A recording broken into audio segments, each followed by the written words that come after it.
안녕하세요. 큐티를 읽어주는 큐티맘입니다. 오늘의 말씀은 시편 34편 18절.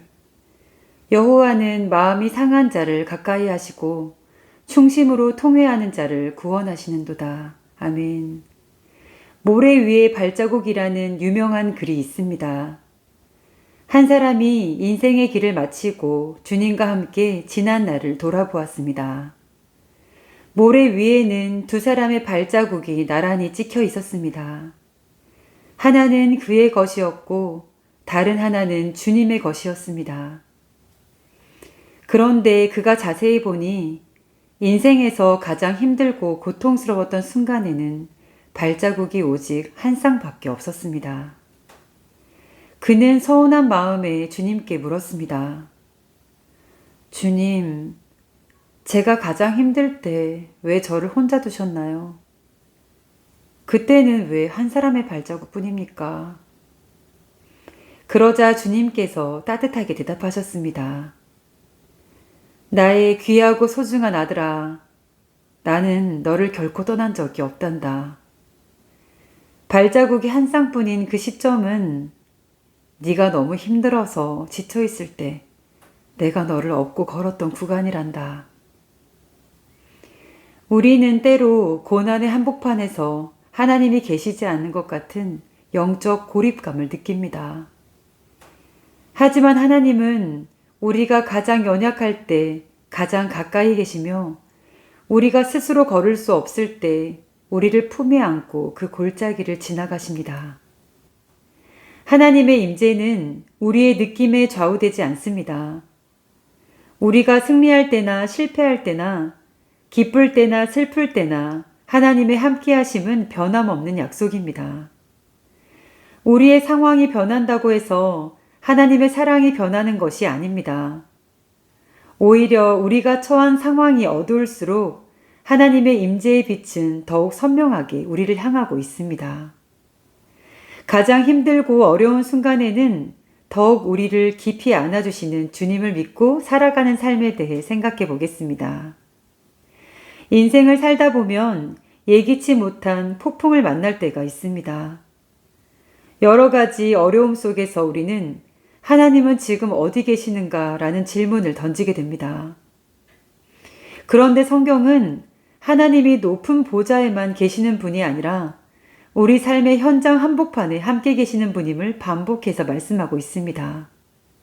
첫 번째, 하나님은 고난의 용광로 속에서도 함께 하십니다. 하나님은 풀무불 밖에서 구경하시는 분이 아니라 우리와 함께 불 속으로 들어오시는 분입니다. 고난 그 자체가 사라지지 않을지라도 주님이 함께 계시기에 우리는 어떤 불길 속에서도 불에 타지 않고 견뎌낼 수 있습니다. 두 번째, 우리가 기도해도 아무런 응답이 없는 것 같은 침묵의 시간이 있습니다. 하지만 하나님의 침묵은 부재가 아니라 깊은 개입의 다른 이름입니다. 감옥이라는 최악의 상황 속에서도 하나님이 요셉과 함께 하신 것처럼 보이지 않는 순간에도 하나님은 우리를 위해 잠시도 쉬지 않고 일하고 계십니다. 세 번째, 함께 하신다는 약속은 세상 끝날까지 변치 않는 약속입니다. 이 약속은 어떠한 조건부 약속이 아닙니다. 성령 하나님은 우리 안에 거하시며 절대로 우리를 떠나지 않으십니다.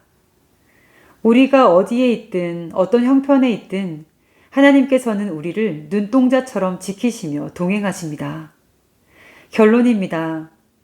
하나님은 우리의 어제와 오늘 그리고 영원한 미래까지 함께 하십니다. 외롭고 힘든 인생길에서 우리를 홀로 두시지 않으시고 늘 곁에서 동행해 주시는 분이십니다. 그 임마누엘의 하나님을 신뢰하며 매일 담대히 인생길을 걸어가시길 바랍니다.